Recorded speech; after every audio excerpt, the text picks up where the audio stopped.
Celui qui ne se comporte pas bien avec ses parents, celui qui est ingrat envers ses parents, celui qui hausse le ton envers ses parents, celui qui insulte ses parents, celui qui tourne son dos à ses parents, celui qui n'obéit pas à ses parents, celui qui hausse la voix sur ses parents, l'ingrat, le prophète il parle de lui. Allah n'acceptera de lui ni acte obligatoire ni surérogatoire.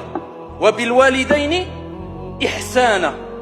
Allah il a utilisé le terme ihsan, l'excellence avec tes parents. Dans le Coran il dit avec ton père et ta mère tu dois atteindre l'excellence. Ensuite le prophète il parle de al-mannan, c'est celui qui quand il fait du bien il le répète aux gens et alors qu'il n'a aucune raison de le faire, et il dit celui qui dément le destin. Et il commence par quoi dans ce hadith? Celui qui manque de respect à ses parents, ayyuhal akhya. Comme ta mère, elle t'a changé. Comme ta mère, elle t'a débarrassé des impuretés. Comme ta mère, elle s'est levée la nuit alors que tu dormais ou tu pleurais. Elle s'est privée de nourriture pour que tu puisses manger. Ton père a travaillé pour que tu aies le meilleur des conforts et fasses les meilleures des études. Et il a trimé toute sa vie. Eh bien toi, quand ils atteignent l'âge de la vieillesse, indak, c'est chez toi. C'est pas chez Foulan ou la Allan ou dans tel endroit ou je ne sais quoi, où tu le visites une fois tous les... Chez toi. S'ils atteignent la vieillesse chez toi, tu fais devancer tes parents.